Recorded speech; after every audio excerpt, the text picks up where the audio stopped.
This video is brought to you by AKSIAS. Good morning all of you. Welcome to AKS IAS. ఈరోజు September 30వ తేదీకి సంబంధించిన current affairs చూద్దాం. So ఈ current affairs మీకు ఈనాడు, సాక్షి మరియు Hindu Indian express నుంచి సేకరించడం జరిగింది. సో ముఖ్యంగా సివిల్స్ తెలుగు మీడియం రాసే అభ్యర్థులకు మరియు ఏపీపీఎస్సీ గ్రూప్ 1 తెలుగు మీడియంలో రాసే అభ్యర్థులకు సో హిందూ మరియు ఇంగ్లీష్ పేపర్ నుంచి కూడా వారికి అర్థమయ్యే విధంగా ఈ కరెంట్ అఫైర్స్ ఇక్కడ డిస్కస్ చేయడం జరుగుతుంది. ఈ కరెంట్ అఫైర్స్ మీకు UPSC civil service prelims examination point of వ్యూలో, అదేవిధంగా ఏపీపీఎస్సీ మరియు టీఎస్పీఎస్సీ గ్రూప్ 1 మరియు గ్రూప్ 2 ఎగ్జామినేషన్ పాయింట్ ఆఫ్ వ్యూలో ఇతర కాంపిటేటివ్ ఎగ్జామ్స్కి ఉపయోగపడే విధంగా ఈ కరెంట్ అఫైర్స్ను ఇక్కడ మీకు ఎక్స్ప్లెయిన్ చేస్తాను. సో దాంతోపాటు ఆ కరెంట్ అఫైర్స్కి సంబంధించిన ఇన్ఫర్మేషన్, సబ్జెక్ట్ రిలేటెడ్ ఇన్ఫర్మేషన్ కూడా మీకు ఇక్కడ ఇవ్వడం జరుగుతుంది. సో కాబట్టి మీరు ఖచ్చితంగా నోట్స్ని మెయింటైన్ చేసుకోండి. దాంతోపాటు మీకు డైలీ సో ఆబ్జెక్టివ్ క్వశ్చన్స్ ఇవ్వడం జరుగుతుంది. ఆబ్జెక్టివ్ క్వశ్చన్స్ మీరు అటెంప్ట్ చేయండి. సో అటెంప్ట్ చేయడం వలన మీకు ఆ క్వశ్చన్కి సంబంధించిన సబ్జెక్ట్ అనేది మీకు ఈజీగా మెమరీలో గుర్తుండిపోతుంది.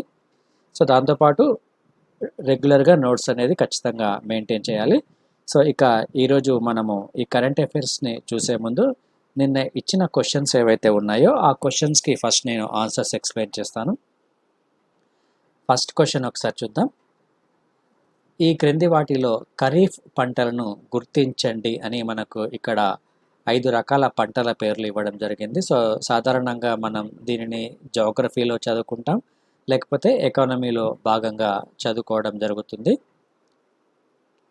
అయితే ఇక్కడ మనం గుర్తించాల్సింది సో ఖరీఫ్ సీజన్, రబీ సీజన్కి సంబంధించిన వివిధ రకాల పంటలను మనం చదువుకోవడం జరుగుతుంది. అందులో భాగంగా సో ఏ పంటలు ఎప్పుడు పండుతాయి అనే అంశాన్ని మనం ఖచ్చితంగా గుర్తుంచుకోవాలి.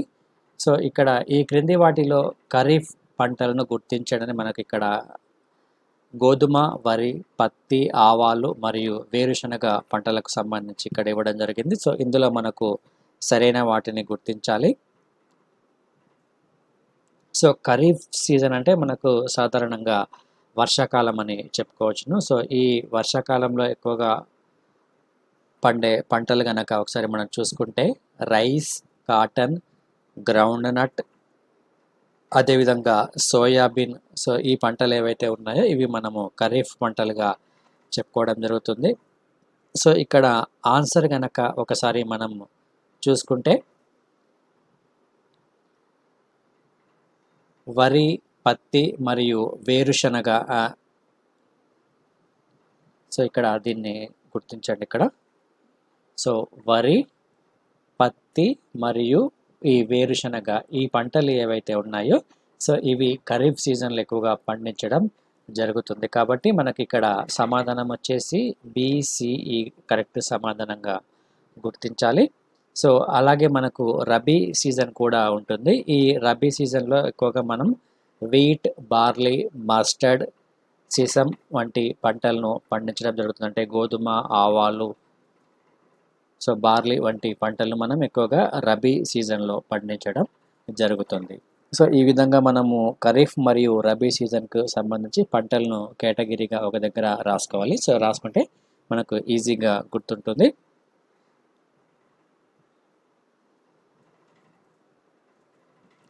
సో ఇది దీనికి కరెక్ట్ సమాధానం. ఇక నెక్స్ట్ మనము సెకండ్ క్వశ్చన్ ఒకసారి చూద్దాం.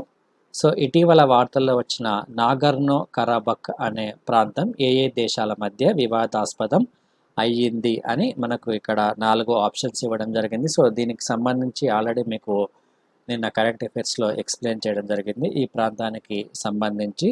సో ప్రస్తుతము ఈ నాగర్నో కరాబక్ అనే ప్రాంతము ఆర్మేనియా మరియు అజర్బైజాన్ అనే ప్రాంతాల మధ్య ఒక వివాదాస్పదమైన అంశంగా ఇక్కడ మనకు వార్తల్లో వచ్చింది. సో ప్రస్తుతం దీనికి సంబంధించి సో ఈ ఇరు ప్రాంతాల మధ్య సైనిక ఘర్షణ అనేది కొనసాగుతుంది అని కూడా నిన్న ఆల్రెడీ మీకు ఎక్స్ప్లెయిన్ చేయడం అనేది జరిగింది. సో ఈ నాగర్నో కరాబక్ అనేది ఒక ల్యాండ్ లాక్డ్ పర్వత ప్రాంతంగా మనం చెప్పుకోవచ్చును. సో దీనికి సంబంధించి మీరు ఒకసారి మ్యాపింగ్ కూడా ఒకసారి చూసుకోండి జాగ్రఫీ పరంగా. సో ప్రస్తుతం ఇది డిస్ప్యూట్ రీజన్గా ఉంది ఆర్మేనియా మరియు అజర్బైజాన్ అనే ప్రాంతంల మధ్య. సో ఈ నాగర్నో కరాబక్ ఆల్సో నోన్ యాజ్ ఆర్స్ట్రక్ అని మరొక పేరు కూడా ఉంది.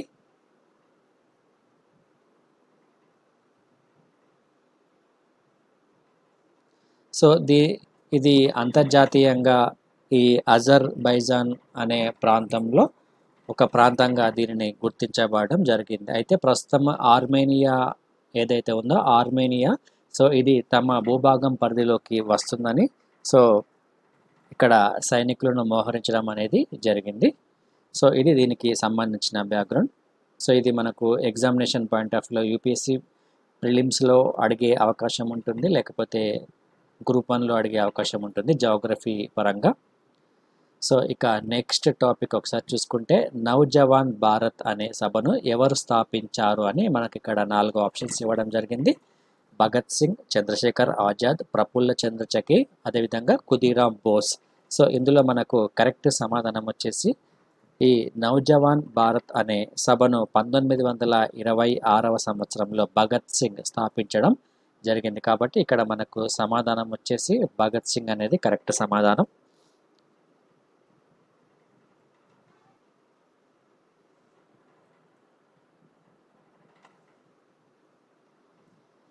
సో ఇది ఈరోజు మనకు ఉన్న 3వ క్వశ్చన్. ఇక 4వ క్వశ్చన్ ఒకసారి చూద్దాం. సో 4th క్వశ్చన్ ఒకసారి మనం ఇక్కడ గమనిస్తే ఈ క్రింది వాటిలో సరిగా జతపరిచిన వాటిని గుర్తించండి అని మనకి ఇక్కడ 4 మ్యాచింగ్ ఇవ్వడం జరిగింది. సో ఇందులో ఏదేది కరెక్ట్గా మ్యాచింగ్ చేయబడిందని మనం గుర్తుంచుకోవాలి. అంటే ఇక్కడ కొన్ని నివేదికల పేర్లు, వాటిని ఏ సంస్థలు వెలువరిస్తాయి అనే అంశం ఇక్కడ ఇవ్వడం జరిగింది. ఫస్ట్ది కనుక తీసుకుంటే వరల్డ్ ఎకనామిక్ అవుట్లుక్, ఇది organisation for economic cooperation and development అనే నివేదికను ఈ సంస్థ వరల్డ్ ఎకనామిక్ అవుట్లుక్ అనే నివేదికను విడుదల చేస్తుంది.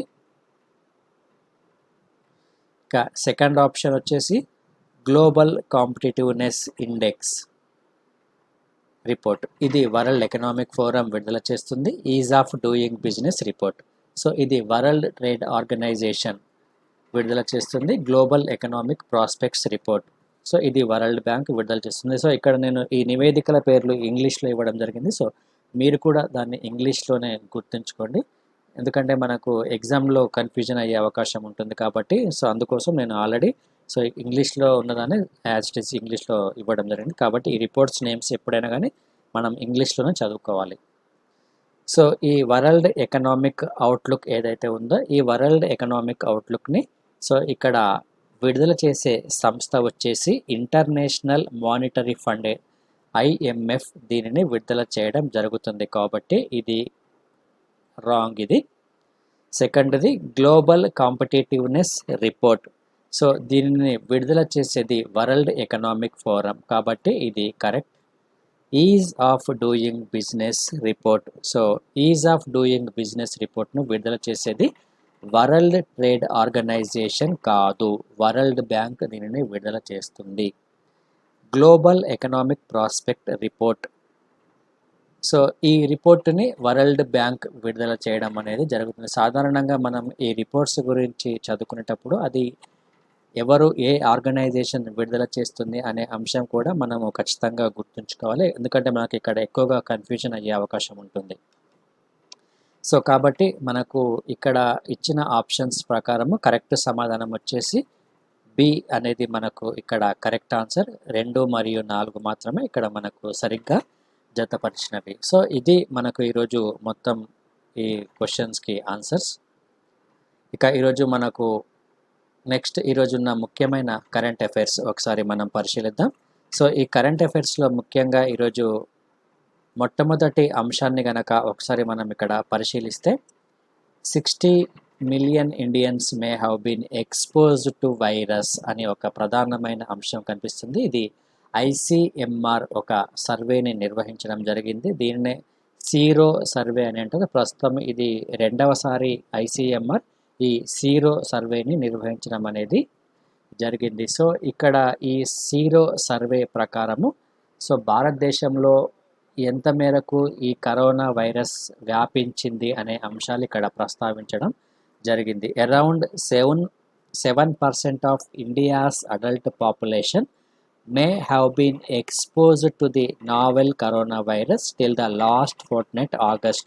సో ఆగస్టు నెల వరకు సో భారతదేశంలో దాదాపుగా 7% మందికి ఈ కరోనా వైరస్ అనేది విస్తరించింది అని ఈ సీరో సర్వే తెలియజేయడం జరుగుతుంది. ఇది సెకండ్ నేషనల్ సీరో సర్వే ఇది. సో ఈ సర్వేను చేసింది ఎవరంటే Indian council of medical research ఈ సర్వేను నిర్వహించడం జరిగింది. సో ప్రస్తుతం ఈ సర్వే ప్రకారము గతంలో ఆల్రెడీ మే నెలలో ఈ మొదటిసారి ఈ సీరో సర్వేని నిర్వహించడం అనేది జరిగింది. సో గతంతో కంపారిజన్ చేసుకుంటే సో ప్రస్తుతం ఈ సీరో సర్వే ప్రకారము ఈ వ్యాప్తి అనేది కొంతమేరకు ఎక్కువగా ఉందని తెలుస్తుంది.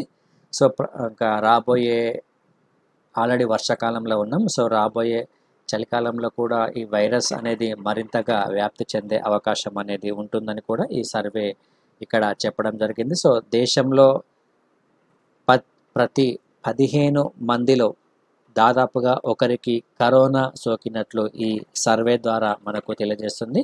So 1 in 15 individuals aged 10 years and above. So 10 సంవత్సరాలు మరియు అంతకంటే ఎక్కువగా ఉన్న వారిలో ప్రతి 15 మందిలో ఒకరు ఈ SARS-CoV-2 వైరస్ బారిన పడినట్లు ఈ సర్వే మనకు తెలియజేస్తుంది. సో ఇది ICMR. సో దాదాపుగా దేశవ్యాప్తంగా 70 జిల్లాలలో 21 రాష్ట్రాల్లో ఈ సర్వేను నిర్వహించడం అనేది జరిగింది.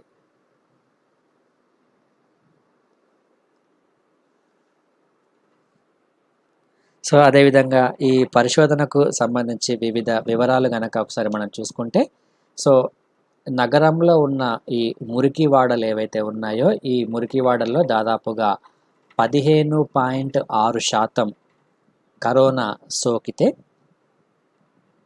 ఈ మురికివాడలు కాకుండా ఈ మిగిలిన ప్రాంతాలు ఏవైతే ఉన్నాయో ఆ మిగిలిన ప్రాంతాల్లో 8.9% ఈ కరోనా అనేది సోకినట్లు ఈ సర్వే తెలియజేయడం జరుగుతుంది. అంటే దీన్ని బట్టి మనకి ఏం తెలుస్తుందంటే ఈ మురికివాడలు ఉన్న ప్రాంతాల్లో ఈ కరోనా వైరస్ తీవ్రత అనేది చాలా ఎక్కువగా ఉందని ఇక్కడ తెలుస్తుంది.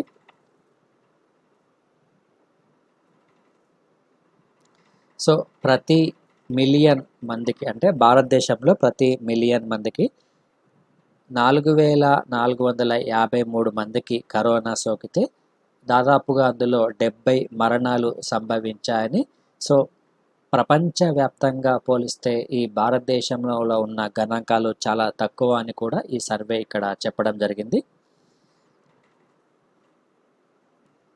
సో అదేవిధంగా వివిధ దేశాలలో కనుక మనము గమనిస్తే సో యునైటెడ్ స్టేట్స్లో ఇది 9.3%గా ఉంటే బ్రెజిల్ అండ్ స్పెయిన్లలో 2.8% మరియు 4.6%గా ఉంది. ఇది ICMR సర్వే ప్రకారము.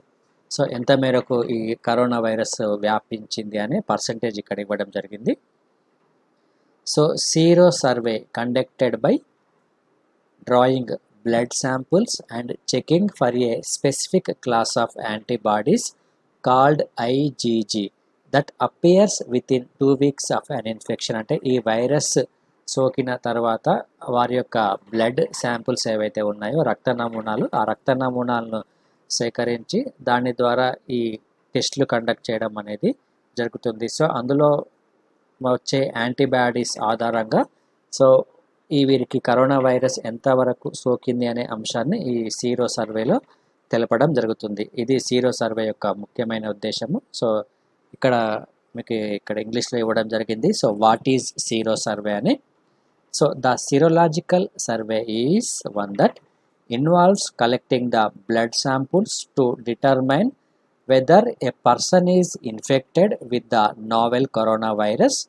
It will also be used to detect whether the person was infected with the said virus in the past and identify the antibodies and being produced to combat COVID-19. ఏం లేదు, ఈ sero survey ఏం చెప్తుందంటే ఈ sero సర్వేలో so ఈ రక్త నమూనాలను సేకరించిన తర్వాత వారిలో వైరస్ అనేది ఎంతవరకు ఇన్ఫెక్షన్ అయ్యిందా లేదా అని కనుగొనడానికి ఈ సీరో సర్వే అనేది మనం ఇక్కడ నిర్వహించడం అనేది జరుగుతుంది.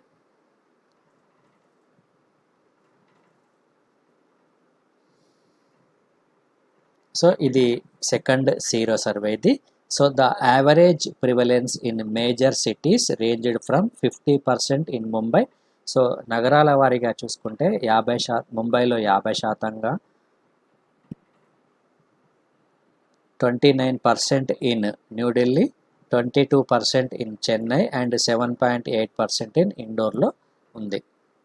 So the sero survey which aims to capture national prevalence sampled many more from rural India to reflect the population spread. So పల్లె ప్రాంతాలతో కంపారిజన్ చేసుకుంటే సో పట్టణ ప్రాంతాల్లోనే ఈ కరోనా వైరస్ వ్యాప్తి అనేది చాలా ఎక్కువగా ఉందని ఈ సర్వే ద్వారా తెలుస్తుంది.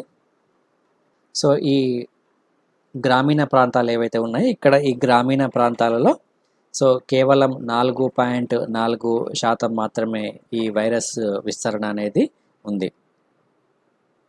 సో భవిష్యత్తులో ఇక రాబోయే కాలంలో మరింత జాగ్రత్తగా ఉండాల్సిన అవసరం అనేది ఉంది. సో ఇది మీకు ఇక్కడ ఒక పిక్టోరియల్ రిప్రజెంటేషన్ ఇక్కడ ఇస్తున్నాను. 1 in 15 individuals above the age of 10 years are exposed to SARS-CoV-2. So massive proportion remains vulnerable.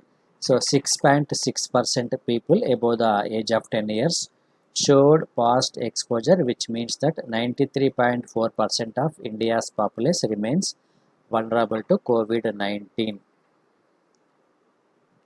So ఇక్కడ అర్బన్ స్లమ్స్ కనుక ఒకసారి చూసుకుంటే 15.6%గా ఉంది. అర్బన్ నాన్ స్లమ్స్ ఏరియాలో 8.2%గా ఉంది. రూరల్ స్లమ్స్లో 4.4%గా ఉంది. ఈ నెంబర్స్ ఒకసారి మీరు గుర్తుంచుకోండి. ఇక దేశవ్యాప్తంగా వివిధ నగరాలు గనక చూసుకుంటే ఈ పిక్టోరియల్ రిప్రజెంటేషన్ మీకు ఈజీగా గుర్తుంటుందని మీకు ఇక్కడ ఇవ్వడం జరుగుతుంది. సో ఢిల్లీలో ఎంత మేరకు ఉంది 23.5%. అదేవిధంగా మిగతా ముంబై, శ్రీనగర్, అహ్మదాబాద్, ఇండోర్, పూణే, చెన్నై సో ఈ నగరాల్లో ఎంత పర్సెంటేజ్ ఉందనేది కూడా ఇక్కడ క్లియర్గా ఇవ్వడం జరిగింది. సో ఈ మ్యాప్ ఒకసారి చూసుకోండి. సో ఇక నెక్స్ట్ టాపిక్ కనుక చూసుకుంటే శ్రీలంక బ్యాన్స్ క్యాటిల్ స్లాటర్ అని ఒక ప్రధానమైన అంశం కనిపిస్తుంది. శ్రీలంక దేశంలో ఈ జంతువధ నిషేధాన్ని విధిస్తూ ఒక చట్టాన్ని తీసుకురావడం అనేది జరిగింది. దీన్నే గోవధ నిషేధం అని అంటారు. సో గోవులను అక్కడ నిషేధించడం జరిగింది. సో దానికి సంబంధించిన అంశం ఇది. The Sri Lanka government approved the proposal to ban cattle slaughter in the island nation. So Sri Lanka ప్రభుత్వం ఒక కీలకమైన నిర్ణయం తీసుకుందని మనం చెప్పుకోవచ్చును. సో గోవధ నియంత్రణ చట్టాన్ని తీసుకువచ్చింది. సో ఈ శ్రీలంకలో ఉన్న గోవులపై జరుగుతున్న ఈ హింసాకాండను పూర్తిగా బ్యాన్ చేయాలని నిర్ణయించి ఈ చట్టాన్ని తీసుకురావడం జరిగింది. అయితే ఇక్కడ ఒక కండిషన్ కూడా ఇవ్వడం జరిగింది. అయితే ఈ బీఫ్ మాంసాన్ని ఎవరైతే తింటారో సో ఆ బీఫ్ మాంసాన్ని తినేవారి కోసము సో సపరేట్గా దిగుమతి చేసుకోవాలని కూడా ఒక నిర్ణయం తీసుకోవడం జరిగింది.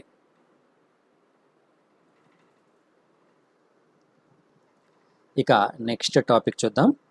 నెక్స్ట్ టాపిక్ కనుక ఒకసారి మనం గమనిస్తే India rejects China unilateral claims on LAC అనే ఒక ప్రధానమైన అంశం మనకు కనిపిస్తుంది. సో భారత్ మరియు చైనాకి సంబంధించి ఈ సరిహద్దు వివాదాస్పదం ఏదైతే ఉందో ఈ సరిహద్దు అనేది గత కొంతకాలంగా కొనసాగుతుంది. సో ప్రస్తుతము ఈ లైన్ ఆఫ్ యాక్చువల్ కంట్రోల్ అనేది మనకు చాలా ఎక్కువగా వార్తల్లో వచ్చింది. సో గత 4 నెలల నుంచి ఈ లైన్ ఆఫ్ యాక్చువల్ కంట్రోల్ గురించి చదువుకుంటున్నాం. ఎందుకంటే చైనా తన యొక్క సైన్యాన్ని సో ఈ లైన్ ఆఫ్ యాక్చువల్ కంట్రోల్ దగ్గర ఎక్కువగా మోహరిస్తున్న నేపథ్యంలో భారత్ కూడా అందుకు దీటుగా సమాధానం ఇచ్చింది. అందులో భాగంగానే ప్రస్తుతం ఈ టాపిక్ కూడా వచ్చింది. India rejects China unilateral claims on LAC అని. సో ఈ ఎల్ఏసిపై ఉన్న అంశం ఏదైతే ఉందో ఈ ఎల్ఏసిని భారతదేశము ఒప్పుకోవడం లేదని ఒక ప్రకటన చేయడం జరిగింది. సో దీనికి సంబంధించి ఇది 1959 నాటి ఈ వాస్తవ ఆధీన రేఖ. సో దీన్నే లైన్ ఆఫ్ యాక్చువల్ కంట్రోల్ అని అంటారు. ఈ వాస్తవ ఆధీన రేఖకు కట్టుబడి ఉంటాము అని అంటూ చైనా వ్యాఖ్యలు చేసిన నేపథ్యంలో సో దానికి బదులుగా భారత్ ఈ వ్యాఖ్యల్ని తిరస్కరించడం జరిగింది. సో మనం చూస్తున్నాం గత కొన్ని 5 నెలలుగా ఈ సరిహద్దుల్లో తీవ్రమైన ఉద్రిక్తతలు కొనసాగుతున్న నేపథ్యంలో ఈ వాస్తవ సరిహద్దుల గురించి సో చైనా ఏకపక్షంగా వ్యాఖ్యానించడం సరికాదని కూడా భారత్ చెప్పడం జరిగింది. సో యాక్చువల్గా ఈ చైనా ఈ ఎల్ఏసి లైన్ ఆఫ్ యాక్చువల్ కంట్రోల్ను ఏకపక్షంగా నిర్వచించినప్పటికీ 1959 నుంచి సో ఈ లైన్ ఆఫ్ యాక్చువల్ కంట్రోల్ను భారతదేశం ఇప్పటి వరకు ఎప్పుడూ ఆమోదించలేదు అనే విషయాన్ని మనం గుర్తుంచుకోవాలి.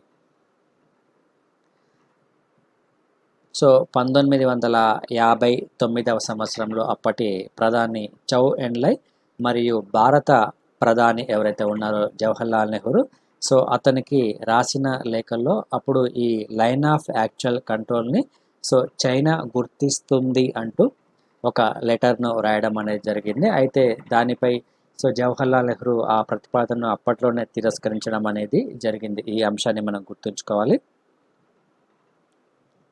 అయితే ప్రస్తుతం ఉన్న ఈ లైన్ ఆఫ్ యాక్చువల్ కంట్రోల్ ఏదైతే ఉందో సో దీనిని గుర్తిస్తూ 1993 సంవత్సరంలో అదేవిధంగా 1996లో 2005 సంవత్సరంలో వివిధ ఒప్పందాలతో పాటు ప్రస్తుతం ఈ సెప్టెంబర్ 10వ తేదీన కూడా ఈ రెండు దేశాల మధ్య ఒక అవగాహన కూడా కుదిరింది అని కూడా ఇక్కడ ప్రస్తావించడం జరిగింది. అయితే ప్రస్తుతం భారతదేశం మాత్రము ఈ లైన్ ఆఫ్ యాక్చువల్ కంట్రోల్ ఏదైతే ఉందో ఈ లైన్ ఆఫ్ యాక్చువల్ కంట్రోల్ను తిరస్కరించడం జరుగుతుంది. సో మొత్తంగా ఇక్కడ ఇది ఒకసారి మనం చూసుకుంటే ఈ లైన్ ఆఫ్ యాక్చువల్ కంట్రోల్కి సంబంధించి సో ఇక్కడ మీకు ఈ మ్యాప్ ఇక్కడ ఇస్తున్నాను. ఇది లైన్ ఆఫ్ యాక్చువల్ కంట్రోల్కి సంబంధించి మొత్తం. సో ఒకసారి మనం దీని యొక్క బ్యాక్గ్రౌండ్ కూడా మనం చూసుకోవాలి. యాక్చువల్గా ఈ what is line of actual control అని. సో సాధారణంగా ఈ భారత్, చైనా మరియు నేపాల్ దేశాలతో సో వివాదాలు వచ్చిన సందర్భంలో ఎక్కువగా మనము ఈ లైన్ ఆఫ్ యాక్చువల్ కంట్రోల్ గురించి వినడం జరుగుతుంది. సో దీనినే వాస్తవ ఆధీన రేఖ అని అంటారు. సో భారతదేశం కనుక ఒకసారి మనం చూసుకుంటే సరిహద్దు ప్రాంతాలకు సంబంధించి సో మొత్తంగా వివిధ దేశాలంటే 7 దేశాలతో దాదాపుగా 15,106 కిలోమీటర్ల పొడవైన భౌగోళిక సరిహద్దు అనేది భారతదేశానికి ఉంటుంది. సో ఈ ప్రస్తుతం ఈ చైనాతో దాదాపుగా 3,488 కిలోమీటర్ల మేర సరిహద్దును పంచుకుంటుంది భారతదేశము. అయితే ఈ చైనాతో ఉన్న ఈ భారత్ భౌగోళిక సరిహద్దు పొడవుకు సంబంధించి సో జమ్మూ కాశ్మీర్, హిమాచల్ ప్రదేశ్, ఉత్తరాఖండ్, సిక్కిం, అరుణాచల్ ప్రదేశ్ సో ఈ రాష్ట్రాల గుండా ఈ సరిహద్దు అనేది ఉంది. అయితే ప్రస్తుతం సో ఇక్కడ ఉన్న ఈ సరిహద్దు ఏదైతే ఉందో ఈ సరిహద్దును 3 సెక్టార్లుగా విభజించడం జరిగింది. ఆ సెక్టార్లు ఒకసారి గుర్తుంచుకోండి. ఒకటి పశ్చిమ సెక్టార్, ఇక్కడ జమ్మూ కాశ్మీర్ ఉంటుంది. మరొకటి మిడిల్ సెక్టార్, ఇక్కడ హిమాచల్ ప్రదేశ్, ఉత్తరాఖండ్ ఉంటుంది.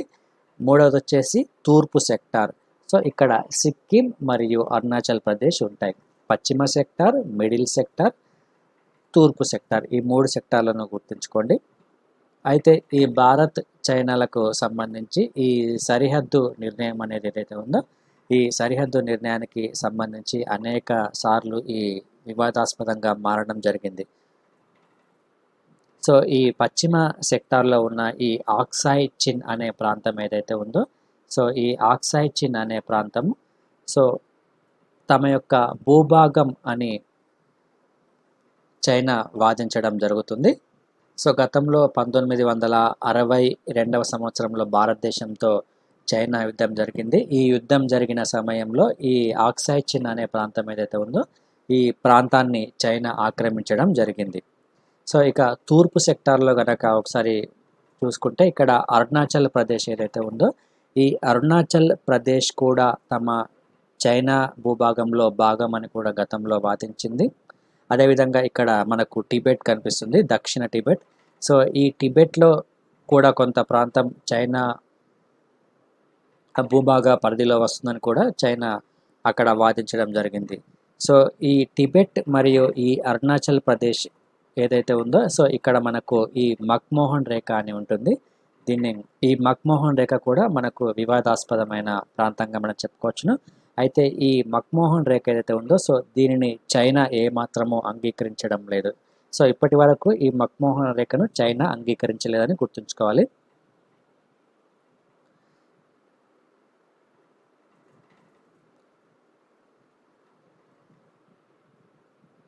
అయితే ఈ వివాదాస్పదమైన అంశాలు ఉన్నందున ఇక్కడ ఈ లైన్ ఆఫ్ యాక్చువల్ కంట్రోల్ అనే పదాన్ని ఇక్కడ వాడడం జరిగింది. అయితే సో ఈ రేఖ విషయానికి సంబంధించి ఇప్పటి వరకు అస్పష్టత అనేది ఉంది. సో భారత్ మరియు చైనాల మధ్య ఈ లైన్ ఆఫ్ యాక్చువల్ కంట్రోల్కి సంబంధించి ఎటువంటి ఖచ్చితమైన ఒప్పందం అనేది లేదని మీరు గుర్తుంచుకోవాలి. సో ఈ లైన్ ఆఫ్ యాక్చువల్ కంట్రోల్ ఏదైతే ఉందో ఈ లైన్ ఆఫ్ యాక్చువల్ కంట్రోల్ని సంరక్షించే బాధ్యతను భారత హోంమంత్రిత్వ శాఖ 2004వ సంవత్సరంలో ఇండో టిబెటన్ బార్డర్ పోలీస్ దళానికి అప్పగించడం జరిగింది. ఈ పాయింట్ ఇక్కడ గుర్తుంచుకోండి. సో భారత హోం మంత్రిత్వ శాఖ 2004వ సంవత్సరంలో ఈ వాస్తవాధీన రేఖను సంరక్షించే బాధ్యతను ఇండో టిబెటన్ బార్డర్ పోలీస్కు అప్పగించడం జరిగింది. సో ఇక్కడ లడాక్ అంశం ప్రస్తావన కూడా వచ్చింది. సో భారతదేశము ఏర్పాటు చేసిన ఈ లడాక్ అనే ప్రాంతం ఏదైతే ఉందో సో ఈ లడాక్ అనే కేంద్రపాలిత ప్రాంతాన్ని మేము అంగీకరించమని సో చైనా విదేశాంగ శాఖ అధికార ప్రతినిధి ఒక కీలకమైన వ్యాఖ్యను చేయడం అనేది జరిగింది. సో ఈ లడాక్ ప్రాంతంలో భారతదేశం చేపట్టిన వివిధ రకాల మౌలిక సదుపాయాల ప్రాజెక్టులు అదేవిధంగా రోడ్ల నిర్మాణం వంటి అంశాలపై ఒక ప్రశ్న అడిగిన సందర్భంలో సో లడాక్ కేంద్రపాలిత ప్రాంతాన్ని మేము గుర్తించము అని చైనా సమాధానం చెప్పడం జరిగింది. సో ఈ వివాదాస్పదమైన అంశాలన్నింటినీ ఒకసారి మీరు ఇక్కడ చాలా జాగ్రత్తగా గుర్తుంచుకోవాలి. లైన్ ఆఫ్ యాక్చువల్ కంట్రోల్కి సంబంధించి అదేవిధంగా ఈ లడాక్ కేంద్రపాలిత ప్రాంతానికి సంబంధించి చైనా చేసిన వ్యాఖ్యలు. సో అదేవిధంగా ఇక్కడ ఈ ఒప్పందాల గురించి కూడా ఒకసారి మీరు గుర్తుంచుకోండి. 1993లో జరిగిన ఈ వాస్తవ ఆధీన రేఖ వెంబడి శాంతి సామరస్యంపై జరిగిన ఒప్పందము ఇది 1993లో జరిగింది. అదేవిధంగా 1996వ సంవత్సరంలో CBMS అనే ఒక ఒప్పందం జరిగింది. Confidence building measures in the military field అనే ఒక ఒప్పందము. అంటే మిలిటరీ రంగానికి సంబంధించి విశ్వాసాన్ని నెలకొల్పే చర్యల ఒప్పందంగా దీనిని మనం చెప్పుకోవచ్చు 1996లో. అదేవిధంగా 2005వ సంవత్సరంలో ఈ CBMSకి సంబంధించి ఒక ప్రోటోకాల్ను కూడా ఇంప్లిమెంట్ చేయడం జరిగింది. అది కూడా ఒక ఒప్పందము, protocol on implementation of CBMS. ఇది 2005వ సంవత్సరంలో. అదేవిధంగా 2005వ సంవత్సరంలో అగ్రిమెంట్ ఆన్ పొలిటికల్ పారామీటర్స్ అనే ఒప్పందం అనేది జరిగింది. సో ఈ ఒప్పందాల నేమ్స్ ఒకసారి మీరు గుర్తుంచుకోండి ప్రిలిమ్స్ పాయింట్ ఆఫ్ వ్యూలో అదేవిధంగా మెయిన్స్ ఎగ్జామినేషన్ పాయింట్ ఆఫ్ వ్యూలో. సో ఇక లైన్ ఆఫ్ యాక్చువల్ కంట్రోల్కి సంబంధించి సో దాదాపుగా 3488 కిలోమీటర్ల సరిహద్దు ఉంటే సో చైనా ఈ 3488 కిలోమీటర్ల సరిహద్దు అనేది లేదు, అది కేవలం 2000 కిలోమీటర్ల సరిహద్దు ప్రాంతమే అని చైనా వాదిస్తుంది. సో ఇది కూడా ఒకసారి మీరు గుర్తుంచుకోండి ఈ లైన్ ఆఫ్ యాక్చువల్ కంట్రోల్కి సంబంధించి. సో ఇక నెక్స్ట్ టాపిక్ తీసుకుంటే how long will Mehbooba be under detention ask supreme court. So supreme court so ప్రశ్నించడం జరిగింది. జమ్మూ అండ్ కాశ్మీర్ పరిపాలన సంబంధించి సో ఈ సుప్రీంకోర్టు కొన్ని ప్రశ్నలు అడిగింది మెహబూబా ముఫ్తీకి సంబంధించి. ఈమె గతంలో చీఫ్ మినిస్టర్గా పనిచేసింది మెహబూబా ముఫ్తీ. సో ఆర్టికల్ 370 రద్దు అయిన తర్వాత పబ్లిక్ సెక్యూరిటీ యాక్ట్ ప్రజా భద్రతా చట్టం అని అంటారు. ఈ చట్టం కింద ఈమెను అరెస్టు చేయడం జరిగింది, మెహబూబా ముఫ్తీని. సో ఇంకా ఎన్ని రోజులు ఈమెను డిటెన్షన్లో ఉంచుతారు అని కూడా సుప్రీంకోర్టు ఇక్కడ ప్రశ్నించడం జరిగింది.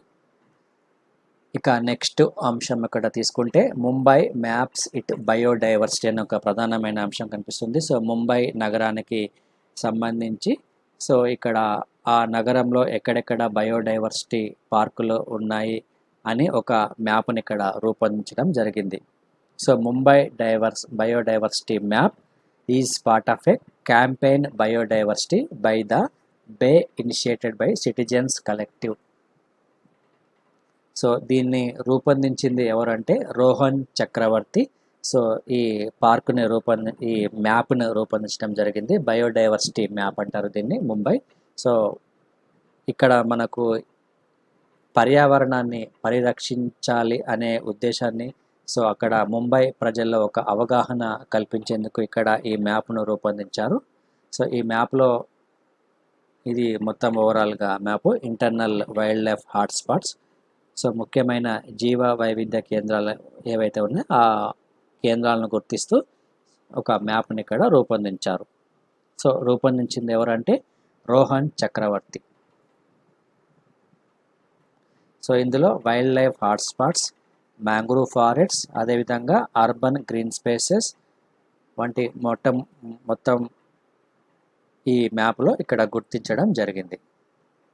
సో ఇక నెక్స్ట్ టాపిక్ కనుక ఒకసారి మనం తీసుకుంటే Amnesty international halls India operations అనే ఒక ప్రధానమైన వార్త మనకు కనిపిస్తుంది. సో ఈ ఆమ్నెస్టీ ఇంటర్నేషనల్కి సంబంధించి సో ప్రపంచ దేశాల్లో మానవ హక్కుల ఉల్లంఘనను ఎత్తి చూపడం జరుగుతుంది. సో అందులో ప్రభుత్వాల యొక్క తీరును గురించి కూడా ఈ ఆమ్నెస్టీ ఇంటర్నేషనల్ సంస్థ చెప్పడం జరుగుతుంది. అయితే గతంలో భారత్లో తన కార్యకలాపాలకు సంబంధించి ఒక వివాదాస్పదమైన అంశం అనేది ఇక్కడ భారత్ మరియు ఈ ఆమ్నెస్టీ ఇంటర్నేషనల్కి మధ్య ఒక వివాదాస్పదమైన అంశం అనేది ఏర్పడింది. సో దానికి సంబంధించి సో భారతదేశంలో ఆమ్నెస్టీ ఇంటర్నేషనల్ తాత్కాలికంగా తన యొక్క కార్యకలాపాలను నిలిపివేస్తున్నట్లు ప్రకటించడం జరిగింది. సో ఇక్కడ ఈ ఆమ్నెస్టీ ఇంటర్నేషనల్ సంస్థ చేస్తున్న ఒక ఆరోపణ ఏదైతే ఉందో ఆ ఆరోపణ ఒకసారి మనం పరిశీలిద్దాం.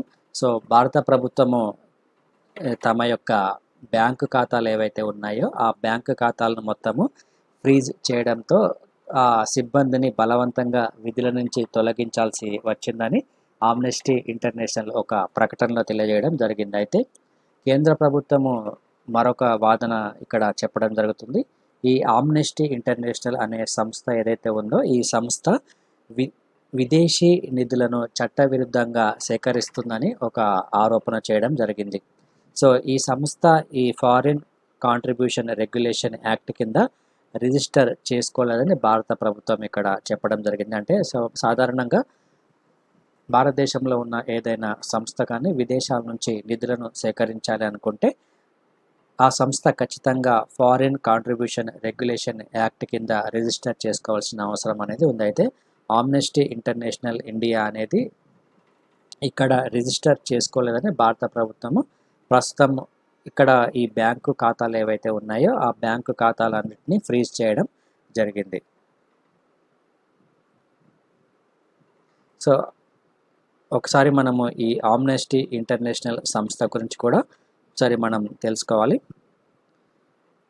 ఈ ఆమ్నెస్టీ ఇంటర్నేషనల్ సంస్థ ఏం చేస్తుందంటే వివిధ దేశాలలో హక్కుల ఉల్లంఘన, అదేవిధంగా మైనారిటీలకు సంబంధించి అణచివేత, స్త్రీ స్వేచ్ఛ, నియంతృత్వము మరియు మరణశిక్షల రద్దు, అదేవిధంగా శరణార్థులు, ఖైదీల హక్కుల వంటి అంశాలపై ఈ ఆమ్నెస్టీ ఇంటర్నేషనల్ పోరాటం చేస్తుంది ప్రపంచవ్యాప్తంగా. సో ఇది ప్రపంచంలో ఉన్న ఆయా దేశాలలో తమ యొక్క కార్యకలాపాలని నిర్వహిస్తూ ప్రభుత్వాల యొక్క తప్పిదాలను ప్రచురించడం అనేది జరుగుతుంది ఈ సంస్థ. సో 1961 సంవత్సరంలో ఈ ఆమ్నెస్టీ ఇంటర్నేషనల్ సంస్థను ఏర్పాటు చేయడం జరిగింది. సో లండన్లో దీనిని ఏర్పాటు చేశారు. 1977లో ఈ సంస్థకు ప్రతిష్టాత్మకమైన నోబెల్ శాంతి బహుమతి కూడా లభించడం జరిగింది.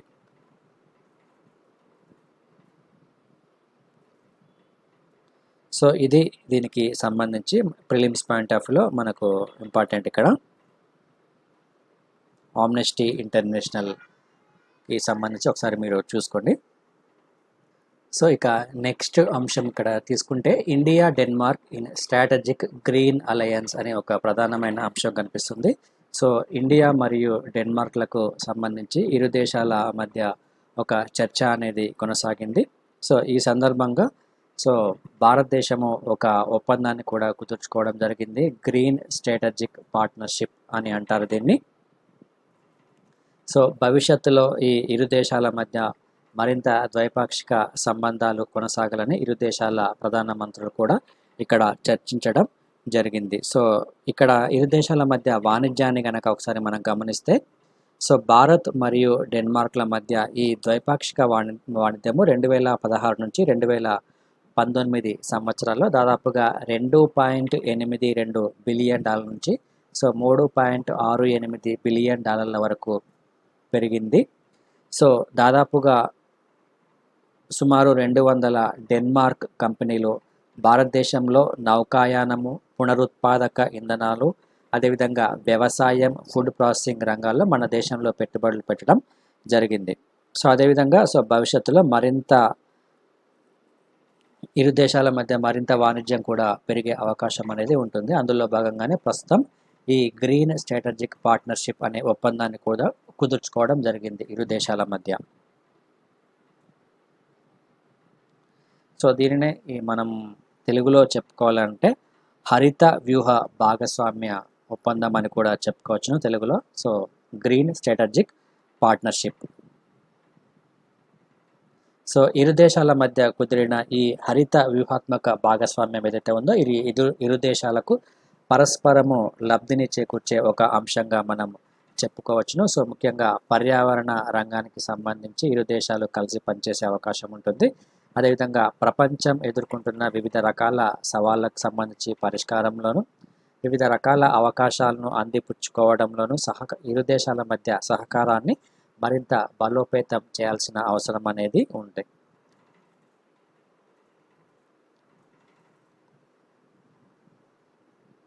సో వాతావరణ మార్పులకు సంబంధించి ఇరు దేశాలు పరిష్కారాన్ని చేసుకోవడం, అదేవిధంగా ఇరు దేశాలు ఒక దృఢమైన భాగస్వామ్యాన్ని ఉండాలి అనే ఉద్దేశంతో ఇక్కడ ఈ ఒప్పందం అనేది కుదుర్చుకోవడం అనేది జరిగింది.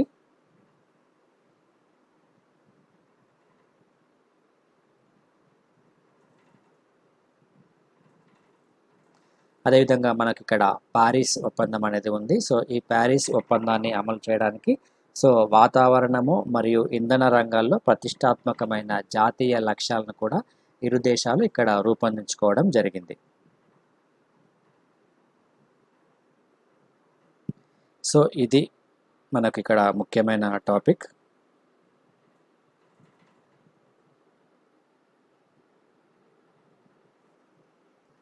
ఇక నెక్స్ట్ టాపిక్ తీసుకుంటే జాబిల్లిపైకి యుఏఈ వ్యోమనౌక అని. సో అంతరిక్ష రంగంలో మరొక కీలకమైన ప్రాజెక్ట్ అని చెప్పుకోవచ్చును యునైటెడ్ అరబ్ ఎమిరేట్స్. సో 2024వ సంవత్సరంలో చంద్రుడిపైకి ఒక మానవరహిత వ్యోమనౌకను పంపించడానికి తన యొక్క ప్రయత్నాలను కొనసాగిస్తుంది. సో ఇందులో భాగంగా రషీద్ అనే పేరుతో దేశీయంగా ఉత్పత్తి చేసే ఒక రోవర్ని కూడా ఈ చందమామపై దించుతామని కూడా యుఏఈ ప్రధానమంత్రి ఇక్కడ ప్రకటించడం జరిగింది. ఇక్కడ ఈ నేమ్ గుర్తుంచుకోండి, రోవర్ నేమ్ రషీద్ అనే నేమ్ ఇక్కడ గుర్తుంచుకోండి. సో దీని యొక్క బరువు వచ్చేసి 10 కిలోలుగా ఉంటుంది. సో గతంలో చందమామపై మానవులు ఎప్పుడూ ప్రయోగాలు జరపని ప్రదేశంలో రోవర్ తన అన్వేషణ కొనసాగిస్తుందని కూడా ప్రస్తుతం ఇక్కడ ప్రకటించడం జరిగింది. సో ఒకవేళ ఈ ప్రయోగం కనుక సక్సెస్ అయితే సురక్షితంగా ఈ చందమామపై వ్యోమనౌకను నిలిపిన 4వ దేశంగా రికార్డులకు ఎక్కడం జరుగుతుంది. ఇప్పటి వరకు అమెరికా, సోవియట్ యూనియన్, చైనా ఈ ఘనతను సాధించడం జరిగింది. సో గతంలో ఆల్రెడీ భారతదేశము కూడా ఈ రోవర్ని పంపించడం జరిగింది. అయితే అక్కడ చేసిన ప్రయత్నం అనేది గతంలో విఫలమైంది.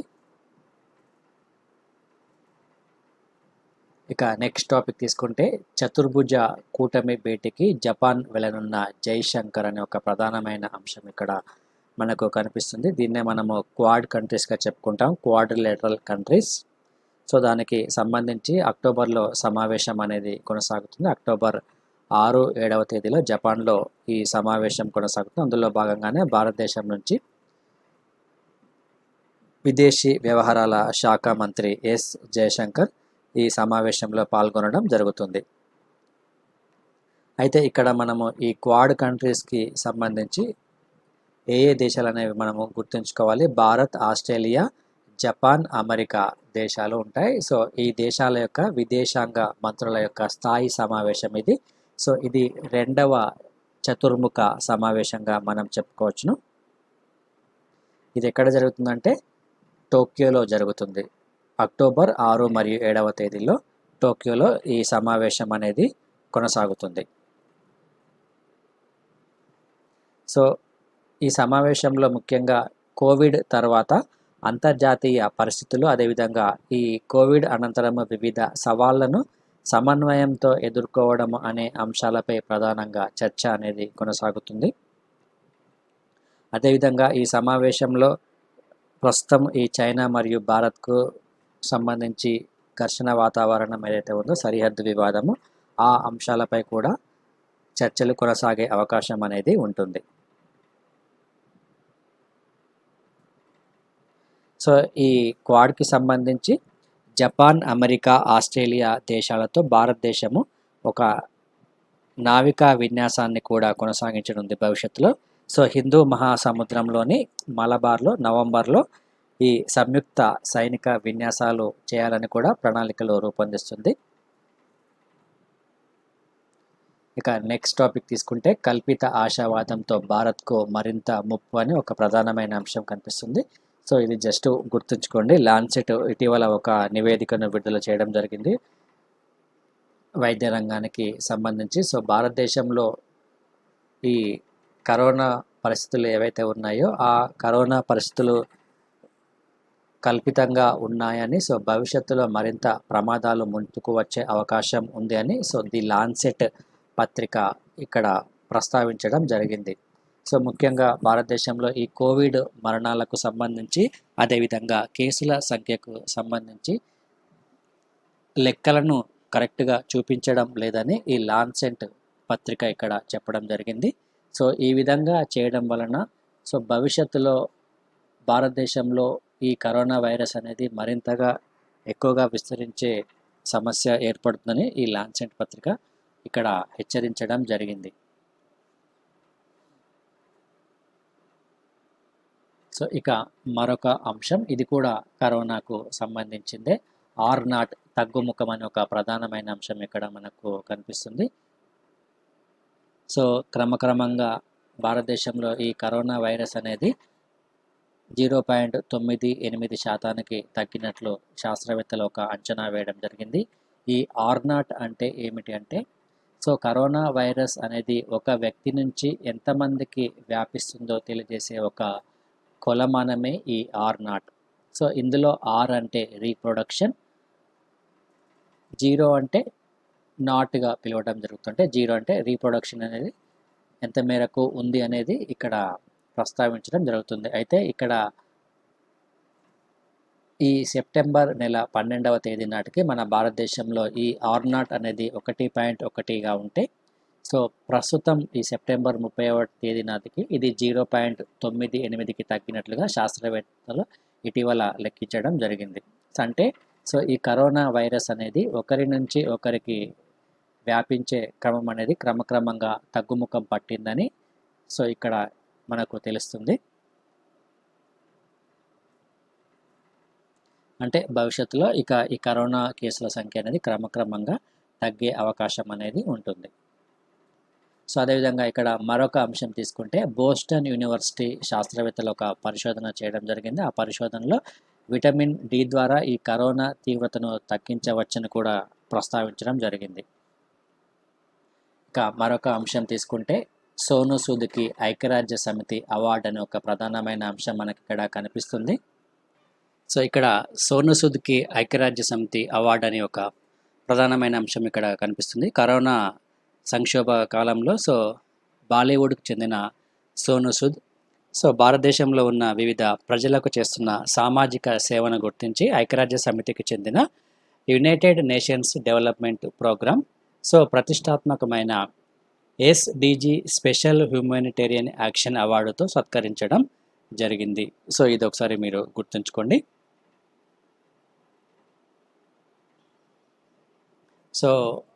మనకు చాలాసార్లు ఈ కరోనా సంక్షోభం సమయంలో చాలా ఎక్కువ మందికి సేవలు చేయడం జరిగింది. ముఖ్యంగా కార్మికులకు సంబంధించి, అదేవిధంగా వివిధ వ్యక్తులకు సంబంధించి ఎవరైనా సహాయాన్ని కోరినప్పుడు సోను సూద్ వెంటనే స్పందించి వారికి తగినంత సహాయాన్ని చేయడం జరిగింది. అది ఎక్కువగా సోషల్ మీడియాలో చాలా ఎక్కువగా పాపులర్ అయింది సోను సూద్ గురించి. ప్రస్తుతం దానికి సంబంధించి ఐక్యరాజ్య సమితి గుర్తించి ఈ అవార్డుతో సత్కరించడం జరిగింది. ఇక నెక్స్ట్ టాపిక్ తీసుకుంటే చందమామ శంకర్ కన్నుమూత అనే ఒక ప్రధానమైన అంశం ఇక్కడ కనిపిస్తుంది. ఇది మనకు ప్రిలిమ్స్ పాయింట్ ఆఫ్ వ్యూలో ఇంపార్టెంట్. ఇతను ప్రముఖ చిత్రకారుడు. ఇతని యొక్క పేరు వచ్చేసి చంద్రశేఖరన్ శివశంకర్ ఇతని యొక్క పేరు. ఇతను మరణించడం జరిగింది. ఇతనిని చందమామ శంకర్ అని కూడా పిలవడం జరుగుతుంది. ఇతనికి సంబంధించి బ్యాక్గ్రౌండ్ ఒకసారి మనం చూసుకుంటే, ఇతను తమిళనాడులో జన్మించడం జరిగింది. ఈరోడ్ సమీపంలో ఉన్న కరతొలుపు అనే గ్రామంలో ఇతను జన్మించాడు. ముఖ్యంగా ఇతను పెయింటింగ్స్ వేయడంలో చాలా నిపుణుడుగా మనం చెప్పుకోవచ్చును, చిత్రాలు గీయడంలో. ఇతనికి ఎక్కువగా ఇంట్రెస్ట్ ఉంటుంది. 1946వ సంవత్సరంలో అక్కడ కలై మాగల్ అనే పత్రికలో తొలిసారిగా చిత్రకారునిగా అక్కడ చేరడం జరిగింది, కలై మాగల్ అనే పత్రికలో. ఆ తర్వాత 1952వ సంవత్సరంలో చందమామ అనే పత్రికలో చేరడం జరిగింది. ఆ తర్వాత అప్పటి నుంచి మనకు ఎక్కువగా ఈ చందమామలో వచ్చే ఈ పిక్చర్స్ ఏవైతే ఉన్నాయో ఈ పిక్చర్స్ ఇతనే వేయడం జరుగుతుంది, ఈ శంకర్. చందమామలో వచ్చే ఈ స్టోరీస్ ఏవైతే ఉంటాయో ఆ స్టోరీస్లో ముఖ్యంగా రామాయణం, మహాభారతం మరియు ఇతర పురాణాలకు సంబంధించిన స్టోరీస్కి సంబంధించి, అదేవిధంగా బేతాళ కథ అనేది చాలా ఫేమస్. అందులో వచ్చే ఈ పిక్చర్స్ ఏవైతే ఉన్నాయో ఆ పిక్చర్స్ని మొత్తం ఈ చందమామ శంకర్ వేయడం జరిగింది. ప్రస్తుతం అతను మరణించాడు. ఇక నెక్స్ట్ టాపిక్ కనుక చూసుకుంటే, తెలుగు రాష్ట్రాల కుబేరుడు మురళీదేవి అని, అదేవిధంగా దేశంలో చైర్మన్ ముఖేష్ అంబానీ సంపాదనకు సంబంధించి కూడా ఒక అంశం ఇక్కడ ఇవ్వడం జరిగింది.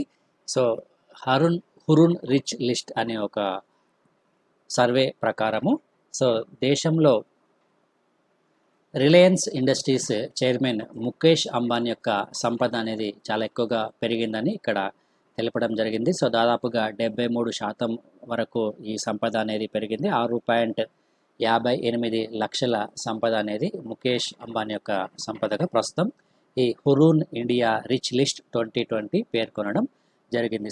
దేశంలోనే అత్యంత ధనవంతుడిగా ముఖేష్ అంబానీ వరుసగా 9వసారి తన స్థానాన్ని నిలబెట్టుకోవడం జరిగింది. దాంతోపాటు వివిధ ధనవంతుల జాబితాను కూడా ఇక్కడ ఇవ్వడం జరిగింది, టాప్ 10లో ఎవరెవరు ఉన్నారు అని. మొదటి ప్లేస్ వచ్చేసి ముఖేష్ అంబానీ, ఆ తర్వాత హిందూజా సోదరులు శివనాడార్, గౌతమ్ అదానీ, అజీం ప్రేమ్జీ. వీరంతా ఆ తర్వాతి స్థానాల్లో ఉన్నారు. ఇక తెలుగు వారికి సంబంధించి ఒక లిస్ట్ కూడా ఇక్కడ ఇవ్వడం జరిగింది. అందులో మొదటి ప్లేస్ వచ్చేసి మురళీ దివి, ఇతను దివీస్ ల్యాబ్ సంబంధించిన వ్యక్తి ఇతను. ఆ తర్వాత B Parthasarathy Hetero drugs, K Satish Reddy doctor Reddy's, P Pichireddy MEIL. ఇలా వివిధ లిస్ట్ కూడా ఇక్కడ ఇవ్వడం జరిగింది తెలుగు వారికి సంబంధించి. మొత్తం ఆంధ్రప్రదేశ్ మరియు తెలంగాణ రాష్ట్రాల నుంచి దాదాపుగా 62 మంది ఈ లిస్టులో చోటును సంపాదించుకున్నారు.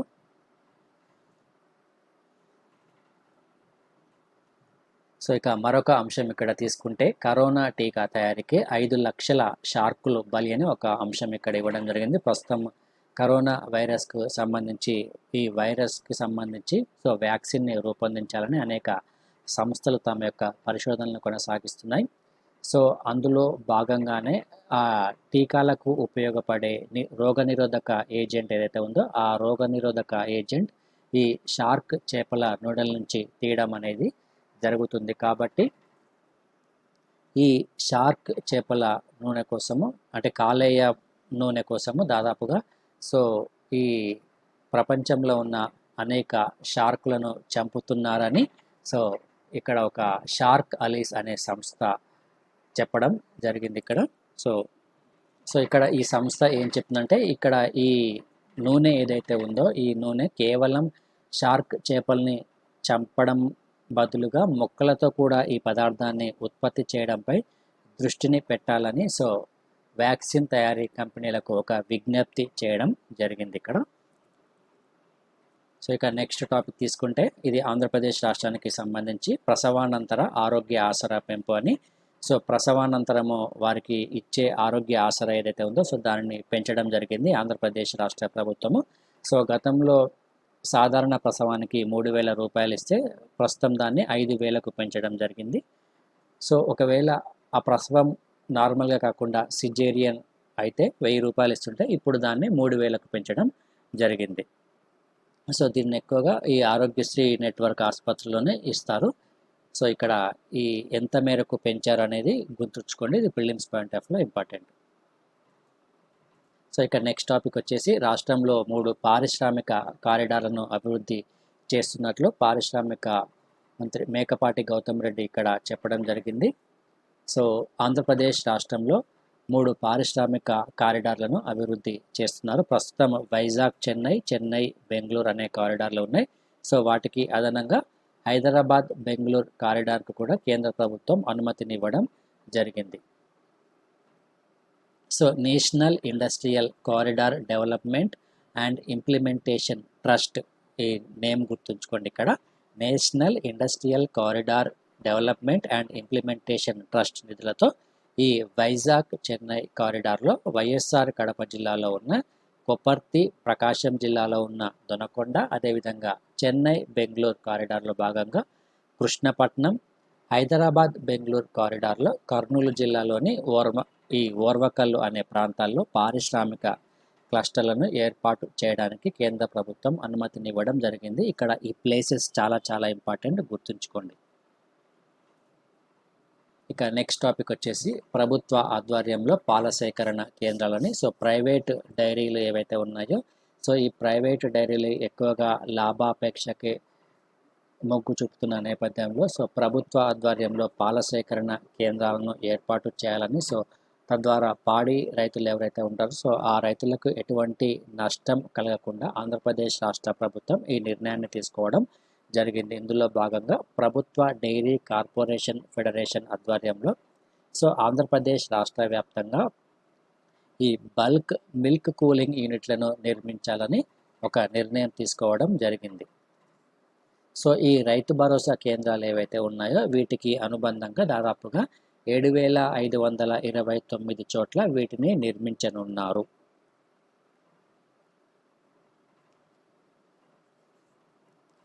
సో వీటి నిర్మాణ వ్యయానికి సంబంధించి సో 90% ఉపాధి హామీ పథకం మెటీరియల్ కేటగిరీ నిధుల నుంచి సో మిగిలిన 10% నిధులను AP dairy development corporation federation నుంచి కట్ చేయడం జరుగుతుంది. ఇక్కడ ఈ పర్సంటేజ్ గుర్తుంచుకోండి, ఎవరెవరు కట్ చేస్తున్నారు అనేది చాలా ఇంపార్టెంట్. అదేవిధంగా ఈ ఫెడరేషన్ సహకారంతో గ్రామీణ ప్రాంతాల్లో ఈ స్థానిక పొదుపు సంఘాల మహిళలు ఎవరైతే ఉన్నారో సో వారి ఆధ్వర్యంలో ఈ డైరీ యూనిట్లు పనిచేస్తాయి. సో ఇక నెక్స్ట్ టాపిక్ తీసుకుంటే త్రికరణ శుద్ధి అని స్వచ్ఛ భారత్లో వరుసగా 3, 7 తొలి స్థానంలో తెలంగాణ అని ఒక ప్రధానమైన అంశం కనిపిస్తుంది. ఇది స్వచ్ఛ భారత్కు సంబంధించి సో తెలంగాణ దేశంలోనే మొదటి స్థానంలో నిలవడం జరిగింది. సో వరుసగా 3వసారి ఈ అవార్డును దక్కించుకోవడం జరిగింది. సో ఇక జిల్లాల కేటగిరీగా మనం చూసుకుంటే కరీంనగర్ దేశంలోనే 3వ స్థానంలో ఉంది.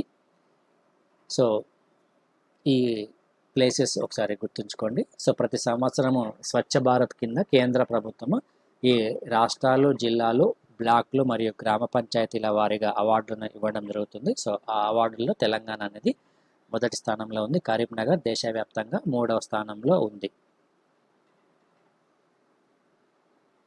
ఈ స్వచ్ఛ భారత్ కార్యక్రమంలో భాగంగా సో కేంద్ర ప్రభుత్వం వివిధ కార్యక్రమాలను ప్రారంభించడం జరిగింది. అందులో సో స్వచ్ఛ సుందర్ సముదాయక్ శౌచాలయ, అదేవిధంగా సముదాయక్ శౌచాలయ అభియాన్ మరియు గందగి ముక్త్ భారత్ అనే కార్యక్రమాలను నిర్వహించడం జరిగింది.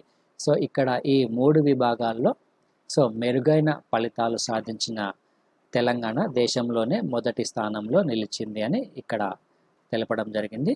కరీంనగర్ ఎన్నో స్థానంలో అంటే 3వ స్థానంలో ఉంది.